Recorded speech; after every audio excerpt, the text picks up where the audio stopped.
వారం నుండి మనం చూస్తే 40వ వచనం నుండి గమనిద్దాం. 40వ వచనం. ఒక కుష్ఠరోగి ఆయన యొద్దకు వచ్చి ఆయన ఎదుట మోకాళ్ళలోని ప్రభువుని అడుగుతున్నాడు. ఏమని అడుగుతున్నాడు చెప్పండి? నీకిష్టమైతే ప్రభువా, నన్ను అందరూ ద్వేషిస్తున్నారు. ఇశ్రాయేలులో కుష్ఠరోగం ఉంటే అలాంటి వారిని ఊరు బయట పెట్టాలి. కుష్ఠరోగి సంబంధమైనటువంటి దేనిని ముట్టుకున్న ఆ వ్యక్తి ఒక 7 దినాలు దూరంగా ఉండి తన్ను తాను శుద్ధీకరించుకుని యాజకుని దగ్గరికి వెళ్ళి, యాజకుడా, ఇదిగో నేను అపవిత్రమయ్యాను, ఇప్పుడు శుద్ధీకరించుకుని వచ్చాను, నీకు కనపరుచుకుంటున్నానని అతని ద్వారా అప్రూవల్ తీసుకుంటానే కానీ కుష్ఠరోగిని ముట్టుకున్న వ్యక్తికి కూడా అపవిత్రత పోదన్నమాట. అంటే కుష్ఠరోగమును అంత విపరీతంగా చూసేవారు. దానికి 2 కారణాలు. ఎందుకనంటే ఇప్పుడు ఉన్నటువంటి మెడికల్ ట్రీట్మెంట్స్ అప్పుడు లేవు. వారిని దూరం పెట్టడానికి, ఐసోలేట్ చేయడానికి కారణం ఏంటంటే కుష్ఠరోగుల్ని అది అంటువ్యాధి కనుక, చర్మ వ్యాధి కనుక ఒకరి నుంచి ఒకరికి సోకితే ఆ ప్రదేశం, ఆ జనాలందరూ ఆ వ్యాధిగ్రస్తులైపోతే అది నయం చేయటం చాలా కష్టం. కనుక వారిని శాశ్వతంగా ఊరు బయట పెడతారు. ఎందుకంటే ఒకసారి వస్తే అది పోదు. అదొక కారణము.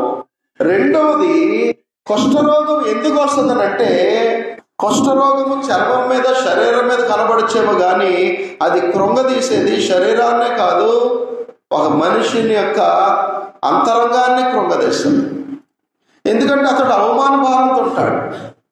కుష్ఠరోగం రావడానికి ఒక కారణములు చెడు కార్యములు ఒకటైతే, రెండవది దేవుని యొక్క శిక్ష కూడా కుష్ఠరోగం ద్వారా దేవుడు రప్పిస్తూ ఉంటాడు. దేవునికి హేయమైనటువంటి క్రియలు ఎవరు చేస్తే కుష్ఠరోగం రావడానికి అవకాశాలు ఉన్నాయి. గుర్తుపెట్టుకోండి, దేవునికి హేయమైనవి ఎవరు చేసినా ఏ రోగం వస్తుంది? కుష్ఠరోగం. కుష్ఠరోగం వచ్చినా మాకు నో ప్రాబ్లం అన్నవాడు చేతులు ఎత్తండి. అది అనుకోకుండా వచ్చిందంటే భరించాలి, తప్పదు. అసలు కుష్ఠరోగమే కాదు, ఏ వ్యాధి అయినా ఎవరు కోరుకోరు. నాకు ఏదైనా వ్యాధి వస్తే బాగుండు, జ్వరం వస్తే బాగుండు, స్కూల్ మాయించండి పిల్లలు అనుకోవచ్చు. అది పెద్దలకేక మాకు ఆ జబ్బు రావాలని కోరుకుంటారా? కోరుకోరు. కుష్ఠరోగమే కాదు, ఏ జబ్బును ఎవరు కోరుకోరు. మేము ఆరోగ్యవంతంగా ఉండాలనుకుంటారు. తీరా వచ్చాక దాంతో ఇంకా బ్రతకాలు తప్పదు. కుష్ఠరోగం ఎలా చూస్తుందంటే అప్పుడు సమాజము చాలా దారుణంగా ట్రీట్మెంట్ మారిపోతుంది. అంటరాని వారుగా వీరు ఎలా ఉంటారంటే ఆత్మన్యూన్యతకు గురవుతూ, మేము సమాజంలో భాగం కాదు, మేము ఎక్కడికి ధైర్యం వెళ్ళాము, షాప్కి వెళ్ళి కొనుక్కోవడానికి లేదు, నచ్చిన హోటల్కి వెళ్ళి భోజనం చేయడానికి లేదు, నచ్చిన బట్టల కొట్టుకెళ్ళి వస్త్రాలు కొనుక్కోవడానికి లేదు అని చాలా దారుణంగా ఫీల్ అవుతారు. పరిశుద్ధ గ్రంథములో మనం చూస్తే సామెతల గ్రంథానికి వెళతాను నేను. అక్కడ దేవునికి హేయమైనటువంటి ఉన్నాయి కొన్ని. సామెతల గ్రంథం 6వ అధ్యాయం గమనించండి. మనం చదవబోయేటువంటి మాటలు ఎంత పవర్ఫుల్ మీరు గమనించాలి. 16వ వచనం నుండి చదువుతారు. యెహోవాకు అసహ్యమైనవి 6 కలవు, 7 ఆయనకు హేయములు. అసహ్యమైన వారు, హేయమైనవి 7. 6, 7 కలిపితే ఎంతండి? 13 అన్నమాట. అవేమనగా, ఫస్ట్ అహంకార దృష్టియు, కళ్ళలాడు నాలుకయు, నిరపరాధులను చంపు చేతులను, దుర్యోచనలు యోచించు హృదయమును, కీడు చేయుటకు త్వరపడి పరుగెత్తు పాదములను, లేని వాటిని పలుకు అబద్ధ సాక్షియు. 7వది అన్నదమ్ములలో జగడములు పుట్టించేవాడును. 7 చెప్పాడు. హేయమైనవి వచ్చింది లిస్టు. దేవునికి హేయమైనటువంటివి చాలా అసహ్యం అన్నమాట. దేవునికి ఈ లక్షణాలు నేను ఎందుకు చెప్తున్నానంటే ఈ 7 లక్షణాల్లో 6 లక్షణాల్లో ఎవరైతే కలిగి ఉన్నారో వారికి కుష్ఠరోగం వచ్చింది. 7 లక్షణాల్లో 6 లక్షణాలని కలిగి ఉన్నటువంటి మనుషులకు ఏ రోగాలు వచ్చినాయి? కుష్ఠరోగములు వచ్చినాయి. అది ఇప్పుడుగినా అవ్వచ్చు. కుష్ఠరోగము చర్మ వ్యాధే కాదు, అది దేవుని యొక్క శిక్షలో ఒక భాగము కూడా. ఉదాహరణకు మనం చూస్తే ఫస్ట్ పాయింట్ ఏంటి? దేవునికి ఏమైంది? అహంకార దృష్టి. యెషయా గ్రంథం 3వ అధ్యాయము 16వ వచనం మనం చూస్తే అహంకార దృష్టికి సంబంధించిన వాక్య భాగం ఇది. చూడండి, అహంకార దృష్టి అంటే ఎలా ఉంటది? మరియు యెహోవా సెలవిచ్చినదేమనగా, సియోను కుమార్తెలు గర్విష్ఠురాండ్రై. గర్విష్ఠులు అంటే గర్వంతో, అహంకారంతో, వారు ఉన్న సిరి సంపదలను బట్టో లేదా స్వభావం అలాంటిదో, అలాంటి స్వభావంతో వారు ఎలా ఉన్నారంటే, సియోను కుమార్తెలు గర్విష్ఠురాండ్రై మెడచాచి నడుచుచు, ఓరచూపులు చూచుచు, కులుకుతో నడుచుచు, తమ కాళ్ళ గజ్జలను మ్రోగించుచున్నారు. ఎలా ఉన్నారంటే కొందరు సియోను కుమార్తెలు గర్వంతో నింపిపోయారు. కానీ గర్వము తలకెక్కినప్పుడు ఎలా ఉంటారు వీళ్ళు? చూడండి, కులుకుతో నడుస్తారు. అంటే నడక ఎలా అయిపోతే ఏదో ర్యాంప్ మీద ఫ్యాషన్ షోలో క్యాట్ వాక్ నడుతున్నట్టు నడుస్తారు అన్నమాట. ఇలాంటి స్వభావం ఉన్నప్పుడు వారి నడక మారిపోతుంది. ఎలాగంటే కులుకుతూ నడుస్తూ, మెడచాచి నడుచుచు, ఓర చూపులు చూచుచు. అంటే చూపు కూడా ఏమైపోతుంది? సూటుగా ఉండదు. ఒక మనిషిని డైరెక్ట్ గా చూస్తున్నట్టు అది చూపు. వారు చూపు అంటే మామూలుగా తిప్పి కళ్ళు ఎట్టి తిప్పినట్టే అదే చూపు, వారు చూపు. కాబట్టి గర్భంతో నింపబడినటువంటి వీరు ఎలా ఉన్నారంటే, మెడచాచి నడుచుచు, ఓర చూపులు చూచుచు, కులుగుతో నడుచుచు, తమ కాళ్ళ గజ్జలను మ్రోగించుచున్నారు.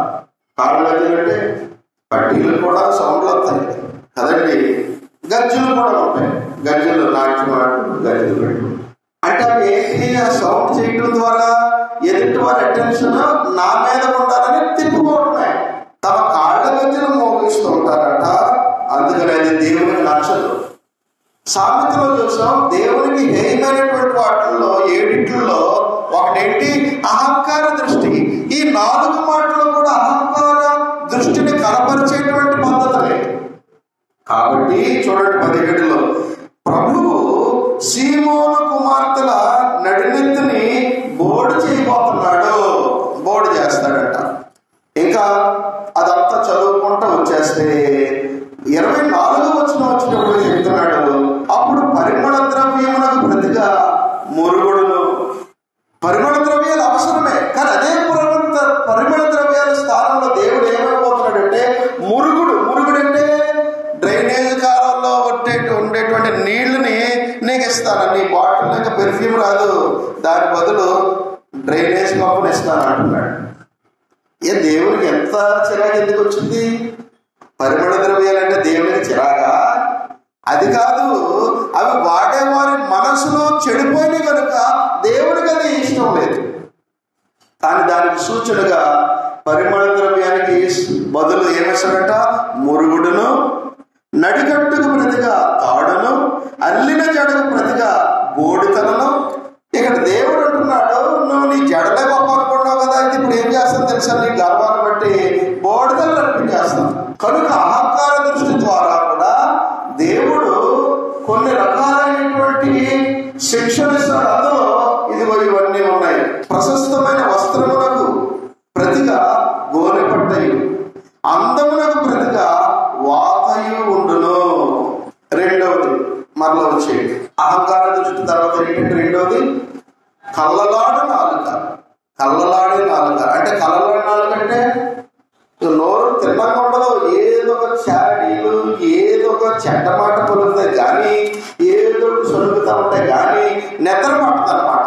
కళ్ళలాడ నాలుక ద్వారా కూడా దేవుడు వ్యాధి రప్పిస్తున్నాడు. సంఖ్యాకాండం 12వ అధ్యాయం చూస్తే, మొదటి వచనంలో మనం చూస్తే, మోషే కూషు దేశపు స్త్రీని పెళ్లి చేసుకుని ఉండేది కనుక అతడు పెళ్లి చేసుకున్న ఆ స్త్రీని బట్టి మిరియాము అహరోనులు అతనికి విరోధముగా మాట్లాడింది. కలలాడి నాలుగంటే ఏంటండి? ఇదే కలలాడు నాలుగంటే ఒకటే, విరోధంగా మాట్లాడటమే, ఒకరి గురించి చెడు మాట్లాడటమే. మనలో ఎవరు ఉన్నారా చెప్పండి, ప్రశ్నించుకోవాలి కదా. మరి వాక్యం నేర్చుకున్నప్పుడు ఇదే కదా చేయాలి.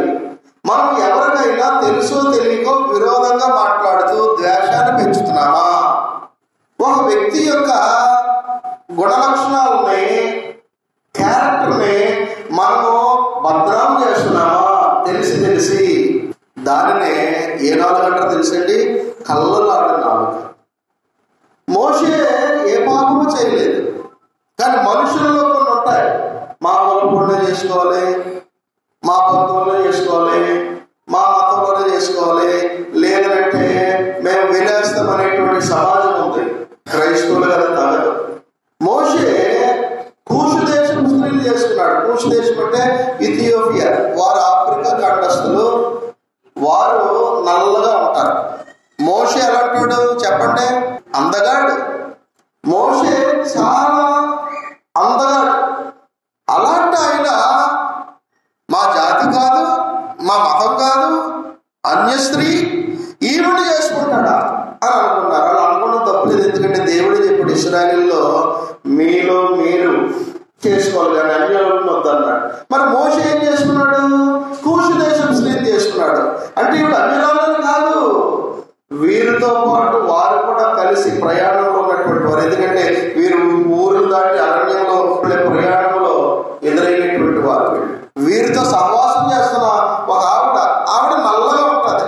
ఆవిడని చేసుకున్నందుకు మరి మోషే గారు అక్క అన్నయ్యలు గారు వీళ్ళిద్దరికి పొడుచుకొచ్చింది. ఇదిగో మా ఆవిడని చేసుకోలేదు, ఎవరితో ఒక ఆవిడని చేసుకున్నాడు అని ద్వేషించడం మొదలు పెట్టారు. మనం కూడా ఒకసారి ఎవరైనా ఇలాగా వివాహముల విషయంలో ఉంటే వాటిని మనం దూరం పెట్టేస్తాం. ఒకసారి కుటుంబాలు మా కులం కూడా చేసుకోలేదు కనుక నువ్వు దూరంగా ఉండని వాళ్ళకి పిల్లల్ని కూడా వేరే వేరే అవమానకరమైన మాటలు పెట్టి బాధిస్తూ ఉంటారు. మిరియాము అహరోను కూడా ఏం చేశారంటే మోషే వివాహాన్ని బట్టి మోషే మీద సణుక్కున్నారు విరోధంగా. ఎందుకంటే వివాహం అనేది దేవుని యొక్క నియమంలోనే ఘనమైనది. నేను అందుకనే గుర్తు చేస్తూ ఉంటాను, వివాహములు ఏ ఆచారం పట్టి ఏ మతంలో జరిగినా ఎలా జరిగినా దేవుని దృష్టికి అది వివాహమే. ఒక విగ్రహారాధికులు మన దగ్గరకు వచ్చి మేము భార్యాభర్తలు పెట్టి మాకు బాప్తిస్మం ఇవ్వండి అని అంటే వారిని మనం భార్యాభర్తలుగానే చూస్తామా? లేదా క్రైస్తవ వివాహం కాదు కనుక మీరు భార్యాభర్తలు కాదని అనగలమా మనం? నో, వివాహమేనంటే వివాహమే. వివాహానికి మతంతోనో కులముతోనో సాంప్రదాయంతోనో పని లేదు. వివాహం ఏంటంటే వివాహమే. అంటే అన్యులో ఒకటి చేసుకున్నా దేవుడు దానిని భార్యాభర్తలుగానే కుటుంబంగానే చూస్తాడు దేవుడు. మోషే విషయంలో వివాహం విషయంలో దేవునికి ఏ అభ్యంతరం లేదు. కానీ అభ్యంతరం ఎవరికి వచ్చింది? ఆ మిరియాముకి అహరోనుకి వచ్చింది. మోషే మీద విరోధంగా మాట్లాడుతున్నారు. ఏమంటున్నారంటే వారు కళ్ళలాడి నాలుకలను ప్రదర్శించారు. శిక్ష ఏంటో తెలుసా? 10వ వచనానికి రండి. మేఘము ఆ ప్రత్యక్షపు గుడారం మీద నుండి ఎత్తబడిన అప్పుడు మిరియాము హిమము వంటి తెల్లని కుష్ఠగలదాయన. మిరియాముకి ఏమొస్తుందమ్మా? కుష్టి. తెల్లని మచ్చల రోగం, కుష్ఠరోగం వస్తుందట స్పాట్ లో. ఎందుకు వచ్చింది? ఎవరు పెట్టింది? దేవుడే. ఎందుకు? దేవుడికి హేయమైన వేడు ఏంటి? అందుకు నెంబర్ 1 అహంకార దృష్ట్యా శాపం తప్పదు. కళ్ళలాగా నాలుగుందా? ఈ శాపం తప్పదు. మూడోది ఏంటి? నిరపరాధులను చంపు చేతులు. అమాయకులను చంపేటువంటి వాళ్ళు ఉంటారు. 2వ సమూయేలుకి వెళదాం. దావీదుకి బాధ కలిగేసి దావీదు అన్నటువంటి మాటలు ఏంటో చూద్దాం. ఇక్కడ 2వ సమూయేలు 3వ అధ్యాయము 28 నుండి చదువుతున్నాను. ఆ తరువాత ఈ సమాచారము దావీదునకు వినబడినప్పుడు, ఏ సమాచారము? యోవాబు అబ్నేరుని చంపేశాడని. అప్పుడు దావీదు అంటున్నాడు, అనుకొనినదేమనగా నేనును నా రాజ్యమును నేరు కుమారుడుగా అబ్నేరు ప్రాణము తీయట విషయములో యెహోవా సన్నిధిని ఎప్పటికీ నిరపరాధులమే. ఈ దోషము యోవాబు మీదను అతని తండ్రికి పుట్టిన వారందరి మీదను మోపబడునుగాక. దావీదు అంటున్నాడు. దావీదు చెప్పాడు, రే యోవాబు, నువ్వు అబ్నేరుని ఏం చేయకు, దేవుడు పగ తీర్చుకుంటాడు, అతడు శత్రువైన మనం క్షమించాలని దావీదు చెప్తే అని పక్కకెళ్ళి యోవాబు ఏం చేస్తాడంటే అబ్నేరుని చంపేస్తాడు. ఓ మండపం కింద కత్తి దోసుకుని వచ్చి కట్టగానే మామూలు ఫ్రెండ్లీగా మాట్లాడి ఎలా బాగున్నా అంటూనే పొడి చేశాడు. తప్పు కదా అది. అందుకని దావీదే తన పక్షాన ఉన్నటువంటి సైన్యాధ్యక్షుడినే శపిస్తున్నాడు. ఏమని? 30:29లో ఈ దోషము యోవాబు మీదను అతని తండ్రికి పుట్టిన వారందరి మీదను మోపబడును గాక. యోవాబు ఇంటి వారిలో స్రావము గలవాడైన అయినను, కుష్ఠరోగి అయినను, కర్ర పట్టుకుని నడుచువాడైనను, ఖడ్గము చేత కూలువాడైనను, ఆహారం లేనివాడైనను ఉండకపోడుగాక అనను. దావీదు ఎంత శాపం పెట్టేశాడు చూడు. అంటే అది బాధ కలిగింది. ఒక శత్రువుని, నిరపరాధిని చంపే చేతులు కలిగినటువంటి యోవాబుని గురించి దావీదు ఏమన్నాడండి? అనేకమైన పెట్టాడు. అందులో ఒకటి ఏంటంట, స్రావము గలవాడంట. అదొక శాపం. అంటే రక్తహీనత, అనీమిక్ అయిపోయి, బక్కగా అయిపోయి చనిపోతాడు. రెండోది, కుష్ఠము గలవాడై చనిపోతాడంట. అంటే కుష్ఠరోగం కూడా ఒక శాపములో ఒక భాగంగా పెట్టాడు. కర్ర పట్టుకుని నడుచువాడైనను, అంటే కర్ర పట్టుకుని నడిచే స్థితిలోనికి వెళ్ళేలాగా కూడా ఒక శాపం పెట్టాడు. ఖడ్గము చేత కూలువాడైనా ఒకడు ఉండేలాగా పెట్టాడు శాపం. ఇంకోటి ఏం పెట్టాడు? ఆహారం లేనివాడైనా ఉండకపోడనేటువంటి శాపం పెట్టేశాడు. అంటే దావీదుకి అంత బాధ కలిగింది. దేనికి తెలుసండి? నిరపరాధిని చంపాడు కనుక. సొలొమోను రాస్తున్నాడు సామెతలు, ఇందాక మనం చూసాం, యెహోవాకు హేయమైనటువంటి 7లో 3వది ఏంటి? నిరపరాధులను చంపు చేతులు. ఇక్కడ ఎవరు నిరపరాధులు? ఎవరు? అబ్నేరు నిరపరాధి అయ్యాడు, పాపం మంచోడు అయిపోయాడు. కానీ అపరాధి ఎవడయ్యాడు? ఒక అమాయకుడిని పట్టుకుని చంపినట్లుగా. ఒక మనిషికి ఇది యుద్ధం అని తెలిస్తే పోరాడతారు, కానీ వెన్నుపోటు వెరీ డేంజరస్. వెన్నుపోటు అంటే తెలుసు కదా, ఫ్రెండ్లీగా నేను నీ శ్రేయోభిలాషనే, నేను నీ వాడినే అన్నట్లుగా అని అతని హాని చేయడం. మనం ఎవరికైనా చేస్తున్నామా? ఒక వ్యక్తిని గురించి మనము కళ్ళలాడుతూ విరోధంగా మాట్లాడితే, ఆ వ్యక్తిని మనము శత్రువుగా మాట్లాడినా కత్తి తీసి నరహత్య చేయవసరంలే. ద్వేషిస్తే కూడా నరహత్యతో సమానమే. ప్రభువు నేర్పాడు మనకి, అవునా? ఒక నిరపరాధిని, ఒక అమాయకుల్ని మనం పట్టుకుని నానా మాటలు అన్నామనుకోండి శత్రుభావముతో, that is equal to murder. దానికి శిక్ష కూడా ఇందులో ఏదో ఒకటి అంట. 4వది మనం చూస్తే సామెతల గ్రంథం 6వ అధ్యాయము 17లో చెప్తున్నాడు కదా. 4వది ఏంటండి? దుర్యోచన చేయు హృదయం. దుర్యోచన అంటే చెడ్డ ప్లాన్లు వేసేటువంటి ఆలోచన కలిగిన వారు, చెడ్డ ఆలోచనతో ఒక పని చేసేటువంటి వారు, మనసులో ఒకటి పెట్టుకుని పైకి ఇంకోదాన్ని నటిస్తూ కుట్రగా ఎవరు వెళ్ళినా, కపటముగా ఎవరు వెళ్ళినా దాని ఫలితము కూడా ఏమొస్తుందో తెలుసా? కుష్ఠరోగమే. 2వ దినవృత్తాంతములకు వెళదాం, 26వ అధ్యాయము. ఇక్కడ మనం చూస్తే ఉజ్జియా అనేటువంటి వాడు ఒకడున్నాడు, రాజు. అమజ్జియా అనేటువంటి రాజు యొక్క కుమారుడు. ఈ ఉజ్జియా కూడా దేవుని దృష్టికి కొంతకాలం మంచిగానే నడిచాడు, కానీ అతనికి అన్నీ కలిగేటప్పటికి మారిపోయినట్టు వీడు. ఏమీ లేనప్పుడేమో దేవునికి అణిగిమణిగున్నాడు. అర్థం చేసుకోండి, ఈ ఉజ్జియా అనేవాడు అతనికి అన్ని సమృద్ధిగా కలిగేటప్పటికి దేవుని తోలనాట్టు మొదలుపెట్టాడు. ఆ తోలనాడుతూ ఎంత చులకనగా చూశాడంటే, దేవుని సన్నిధిలో ఉండేటువంటి గుడారంలో ఉండేటువంటి ఈ అర్పణ విషయంలో చెడు ఆలోచనతో వెళ్ళిపోయాడు. నేనే తగుదును, నేను చాలా గొప్పోడిని అన్నట్లుగా. చూడండి అప్పుడు ఏం జరిగిందో 16వ వచనం నుండి. అయితే అతడు స్థిరపడిన తర్వాత, అంటే స్థిరపడిన తర్వాత అంటే బాగా సెటిల్ అయ్యి అన్నీ కలిగి ఉన్న తర్వాత, ఇంకా స్థిరం కాకమును సెటిల్ కాకమునుపు దేవా దేవా నువ్వే నా దేవుడు అని వేడుకునేవాడు. అన్నీ కలిగాక దేవుని మర్చిపోయాడు. మనం కూడా అయితే దేనికన్నా ఆరాట పడుతున్నాం అనుకోండి, దేవా నాకు సహాయం చేయమంటాం. మన ప్రయత్నం ఏదైనా ఫలించి చేతి నిండా పని దొరికో, చేతి నిండా డబ్బు వచ్చినోడికి ఆ దేవుడు ఏం చేయలేదు, నా గొప్పతనం అని దేవుణ్ణి మర్చిపోతాం, దేవుని సన్నిధిని మర్చిపోతాం, దైవారాధనలు మర్చిపోతాం, మనం మనసుకు నచ్చినట్టుగా వెళ్ళిపోతాం. ఈ రాజు కూడా అలాంటి. చూడండి 16వ వచనంలో, అయితే అతడు స్థిరపడిన తర్వాత అతడు మనస్సును గర్వించి చెడిపోయాడు. మనసులో ఏం చేసాడండి? గర్వించి చెడిపోయాడంట. కాబట్టి అది సన్నివేశం. అతడు ధూపపీఠము మీద ధూపము వేయుటకై యెహోవా మందిరములో ప్రవేశించి తన దేవుడిని యెహోవా మీద ద్రోహము చెయ్యగా, మందిరంలోకి వెళ్ళిపోయి ద్రోహం చేస్తున్నాడు. ఎందుకంటే దేవునికి ద్రోహం అంటే ఏంటి? ఇక్కడ అహరోను కుమారులు ఉన్నారు, 2, నాదాబు అబీహు. అహరోను కుమారులు వీళ్ళు దేనికి ఫేమస్ గుర్తుంది కదా? దేవుడు తన మందిరములో వాడమని చెప్పిన అగ్నిని కాకుండా వేరే అగ్ని ద్వారా అర్పణ అర్పించారు. ఆకాశం నుండి అగ్ని దిగి వచ్చి వీళ్ళిద్దరిని బూడిద చేసి పడేసింది.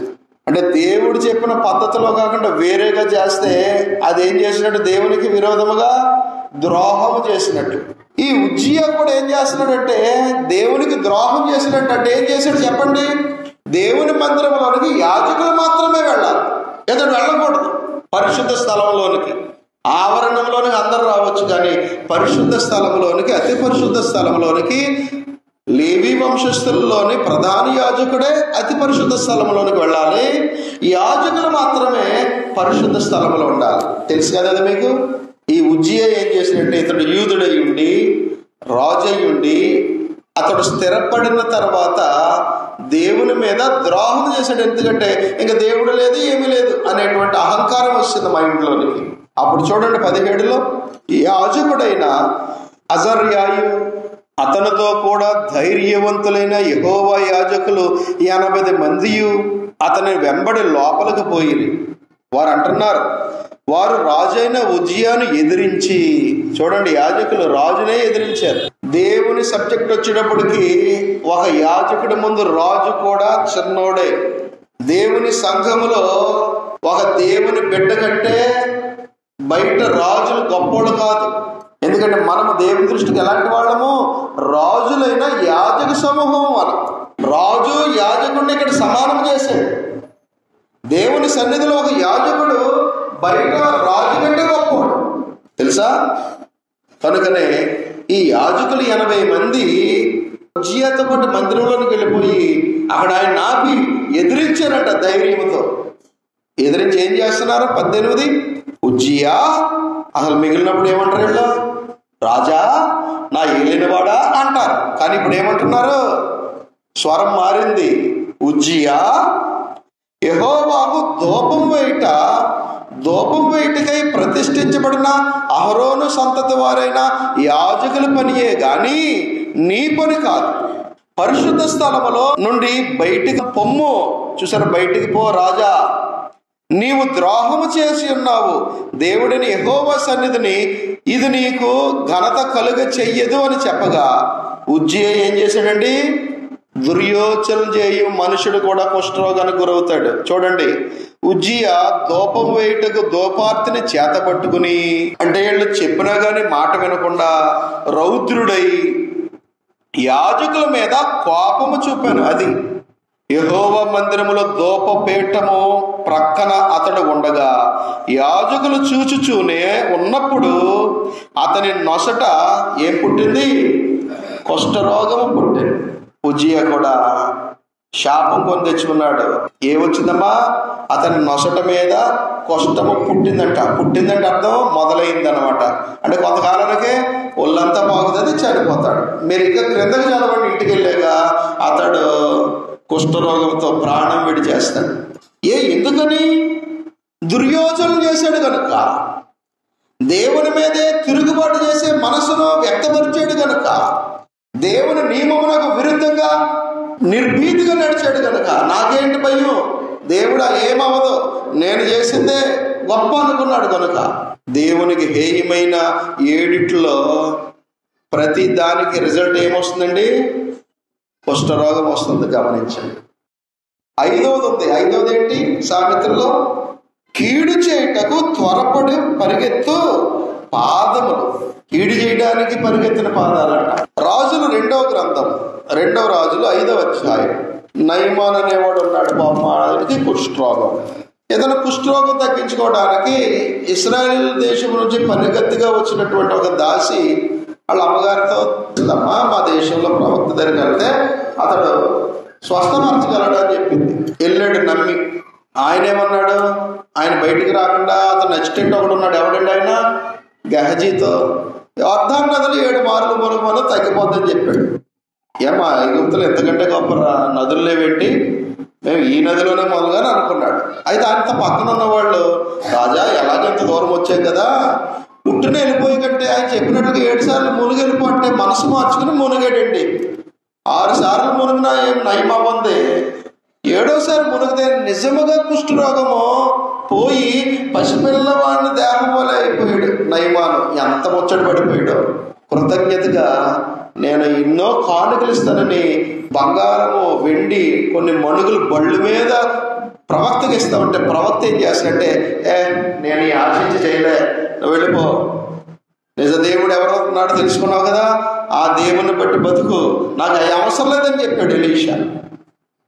కానీ ఒక ఆయన అవి వెళ్ళిపోతుంటే వెనకాల పరుగెత్తాడు. కీడు సొత్తు కోసం పరుగెత్తిన పాదాలు వెంబడించినాయి ఈ నయమాన్ని. ఎవరి పాదాలు? గెహజీ పాదాలు దేనికి పరిగెత్తినాయి? ఈ కీడు కోసం. కీడు సొమ్ము, ఇది నాకు ప్రయోజనం అని అనుకుంటే ఎలీషా స్వీకరితుడు. అది నాకు కీడు అనుకున్నాడు కనుకనే వద్దన్నాడు. ఆ కీడు వెనకాల పరిగెత్తింది ఎవరిప్పుడు? గెహజీ పరిగెత్తాడు. దేవునికి హేయమైన 7 5వది ఏంటి? కీడుకై త్వరగా పరిగెత్తు పాదములు. ఈ రోజున మనం దేనికోసం పరిగెడుతున్నాం? ఆరాధన మానేసి డబ్బు కోసమా? కీడు వెనకాల పరిగెడుతున్నావు సుమా. నీ సొంత కార్యముల కోసమా? కీడు కోసమే.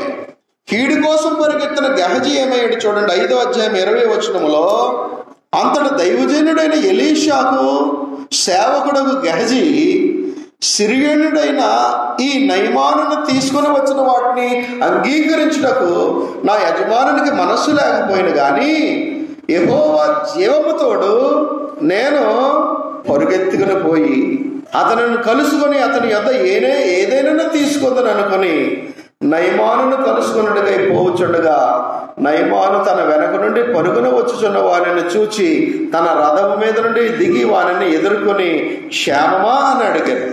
అతడు క్షేమమని చెప్పాడు. తర్వాత మనకు తెలుసు కదా, ఇవన్నీ కూడా సంచుల్లో వేసుకుని చక్కగా వెనక్కి తీసుకెళ్ళిపోయాడండి. ఇవన్నీ వెళ్ళిపోయిన తర్వాత ఎలీషా దగ్గరికి వెళ్ళాడు. వెళ్ళాక ఏం జరిగిందో చూడండి.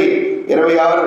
అతడు ఎలీషా వానితో, ఆ మనుష్యుడు తన రథము దిగి నిన్ను ఎదుర్కొనుటకు తిరిగి వచ్చినప్పుడు నా మనస్సు నీతో కూడా రాలేదా గెహజీ? ద్రవ్యమును, వస్త్రములను, ఒలీవ చెట్ల తోటలను, ద్రాక్ష తోటలను, గొర్రెలను, ఎడ్లను, దాసదాసీలను సంపాదించుటకు ఇది సమయమా? ఏ సమయంలో ఏది చేయలేదో తెలుసుకో. దేవుని స్తుతించాలన్నప్పుడు ఆ పని చేయి. ఆరాధించే నియమంలో ఆరాధించు. నీ బ్రతుకు తెరుగు రాజు బతుకున్నాడు, అది బతుకు. కానీ దేవుని పరిచర్యలో ఉండగా నీవు వాటిని సంపాదించుకోవడానికి ఇది సమయమా? 27. కాబట్టి నయమానునకు కలిగిన కుష్ఠ నీకును నీ సంతతిని సర్వకాలము అంటియుండును అని చెప్పగా, వాడు మంచు వలె తెల్లనైన కుష్ఠము కలిగి ఎలీషా ఎదుటి నుండి బయటికి వెళ్ళాడు. చూసారా, గెహజీ కొని తెచ్చుకున్నాడు. సిరియా దేశ సైన్యాధ్యక్షుడు తన కుష్ఠరోగమున దేవుని శక్తిని బట్టి పోగొట్టుకున్నాడు. దేవుని సేవకుడిగా ఉన్నటువంటి గెహజీ అతడు వదులుకున్న సంపదను బట్టి ఆశించి పరిగెత్తుకుని పోయి ఆ కుష్ఠరోగాన్ని తనతో పాటు తన కుటుంబానికి, తన సంతతికి కూడా సర్వకాలం ఉండేలాగా అంటించేసుకున్నాడు. ఇంకా ప్రవక్త ఎదుట ఉండలేకపోయాడు. ఇలాంటిది మరి ఒకటి ఉంది. 6వది ఏంటంటే, 6వది లేని వాటిని పలుకు అబద్ధ సాక్షి. బహుపరా. చాలా మంది రే ఈ తప్పు చేశాను కానీ నన్ను కవర్ చేయి, నన్ను అనగేసిరా, నా తరపున ఒక చిన్నది ఇలా చెప్పు, అది కోర్టుకు వచ్చి ఈయన చాలా మంచోడని చెప్పు, ఈ నేరం చేయలేదని చెప్పు అని అబద్ధ సాక్ష్యాలు కానీ ప్రయోగించారా? లేని వాటిని పలికేవాడైనా, లేని వాటిని పలికే అబద్ధ సాక్షి అయినా దేవునికి హేయమైనటువంటి వారిలో ఆడు కూడా ఒకడు. కుష్ఠరోగము అబద్ధ సాక్ష్యాన్ని బట్టి వచ్చిన సందర్భం బైబిల్లో లేదు, కానీ ఇతర వ్యాధులు వచ్చినట్లుగా ఉన్నాయి. ఇశ్రాయేలుకు ఇవ్వబడినటువంటి 10 ఆజ్ఞల్లో ఒక ఆజ్ఞ, నీ పొరుగువాని మీద అబద్ధ సాక్ష్యం పలకకూడదు, పలికేవారు రాళ్లతో కూడా చంపాలి. అంటే కుష్ఠరోగం కంటే డేంజరస్ అది. మనం ఏం చేస్తామంటే లేని వాటిని ఒక్కోసారి పుట్టిస్తాం ఇంటెన్షనల్లీ. ఒక వ్యక్తిని చెడ్డ చేయడానికి ఒకదానికి 10 కలిపి చెబుతాం. ఆ కలపటమే లేని పుట్టించటం. ఒకళ్ళది చేస్తున్నామా అది దేవునికి హేయమైనది. 7వది ఉంది చూసారా, అన్నదమ్ముల మధ్య జగడములు పుట్టించేవాడు. అన్నదమ్ముల మధ్య జగడాలు పుట్టిస్తారా? పుట్టిస్తారు. అన్నదమ్ముల మధ్య జగడములు పెట్టేవాడు కూడా, రే మీ తమ్ముడు నీ గురించి ఎలాగన్నాడు తెలుసా అంటే ఇంకీడికి ఆ తమ్ముడి మీద క్రోధం పెరగచ్చు. అదే తమ్ముడిని ఆయన కుటుంబాన్ని, అబ్బా మీరు ఎంత మంచోళ్ళు, కానీ మీ అన్నయ్య అన్నాడు అన్నావా, వాళ్ళ మధ్య ఏం పెడుతున్నట్టు మనం జగడములు పెడుతున్నట్టు. దేవునికి హేమైనటువంటి వారిలో ఏడవడు ఎవడో, అన్నదమ్ముల మధ్య జగడములు పుట్టించేవాడును హేమైన వాడే. ఆ హేమైన వాళ్ళు ఎవరు? ఇక్కడ అన్నదమ్ములు కాదు, అన్నా చెల్లెళ్ళు ఒకళ్ళని చూపిస్తాం. అబ్రహాము శారా వారి విషయంలో ఫరో కలుగు చేసుకున్నాడు. మొదటి ఫరో వారి మధ్య జగడములు పెట్టడానికి చూశాడు. ఆదికాండం 12వ అధ్యాయానికి వెళితే, ఆదికాండం 12వ అధ్యాయము కరువు వచ్చిందని అబ్రాము శారాయి ఐగుప్తు దేశం వెళ్ళారు. ఐగుప్తు రాజు ఎవరు? ఆడి పేరు ఏదైనా కానీ ఆ రాజు పదవికి ఉండే పేరు ఫరో. మొదటి ఫరో చూడండి, 12వ అధ్యాయం 12 నుండి 11 నుంచి చదువుతాను. అతడు ఐగుప్తులో ప్రవేశించుటకు సమీపించినప్పుడు అతడు తన భార్య అయిన శారాయితో, ఇదిగో నీవు చక్కని దానవని ఎరుగుదావు, ఐగుప్తీయులు నిన్ను చూచి ఈమె అతని భార్య అని చెప్పి నన్ను చెప్పి నిన్ను బ్రతకనిచ్చేదరు. నీ వల్ల నాకు మేలు కలిగినట్లు, నిన్ను బట్టి నేను బ్రతుకున్నట్లు నీవు నా సహోదరివి అని దయచేసి చెప్పుమన్నాడు. కాబట్టి నువ్వు నా చెల్లెలు అని చెప్పుకో, ఎందుకంటే భార్య అని చెప్తే నన్ను చంపేసి నిన్ను పెళ్లి చేసుకుంటాను. అదే చెల్లి అని చెప్తే అన్నయ్యని చంపరాడు, అడుగుతారు సంబంధంకి. కాబట్టి నన్ను చెప్పుకున్నట్లు నేను నీ సోదరిని అని చెప్పుకో, ఎందుకంటే వాళ్ళు ఒరిజినల్గా కూడా సోదరి వరుసే. అబ్రహాము అలాగే చేసుకున్నాడు కనుక నువ్వు నా సోదరి అని చెప్పుకో అన్నాడు. 14. అబ్రాము ఐగుప్తులో చేరినప్పుడు ఐగుప్తీయులు ఆ స్త్రీ మిక్కిలి సౌందర్యవతి ఉండుట చూచి ఫరో యొక్క అధిపతులు ఆమెను చూచి ఫరో ఎదుట ఆమెను పొగిడిరి కనుక ఆ స్త్రీ ఫరో ఇంటికి తేబడును. అప్పుడు ఆమెను బట్టి అబ్రామునకు మేలు చేశాను. అందువలన అతనికి గొర్రెలు, గొడ్లు, మగగాడిదలు, దాసులు, పనికెత్తులు, ఆడగాడిదలు, ఒంటెలు అతనికి ఇవ్వబడును. అయితే యెహోవా అబ్రాము భార్య అయిన శారాయిని బట్టి ఫరోను అతని ఇంటి వారిని మహావేదనల చేత బాధించెను. కాబట్టి దేవునికి హేయమైన 7లో ఒకటేంటి? అన్నదమ్ముల మధ్య జగడములు పుట్టించేవాడు. ఇక్కడ ఫరో ఏం జగడం పుట్టించాడు? ఇంత సౌందర్యవతి అని పేరు పడ్డాక ఈ దుష్టరాజులు ఏం చేసేవారంటే మోహించి భర్తను చంపించామని చేసుకుంటానని చూసేవారు. ఫరో కూడా అదే వ్యూతో ఉన్నాడు కనుక అతడు వీళ్ళిద్దరినే భార్యాభర్తలు ఉండనేవాళ్ళు ఉన్నంతకాలము వీరి మధ్య ఏం కలిగింది? మేము అన్నా చెల్లెళ్ళమనేటువంటి దాంతో తప్పించుకోవాల్సి వచ్చింది కనుక ఇండైరెక్ట్గా అతడు వీరి మధ్య ఒక విధమైనటువంటి భయాన్ని పుట్టించాడు. ఎందుకే జగడం దగ్గరికి వెళ్ళా, ఏం పుట్టించాడు? భయం పుట్టించినందుకే ఫరో అతని కుటుంబానికి దేవుడు ఏం కలుగు చేశాడు? మహావేదన కలుగు చేశాడు. వేదనలో ఒక వేదన, ఇశ్రాయేలుకి ఇవ్వబడిన లిస్టులో ఒక వేదన ఏంటి తెలుసా?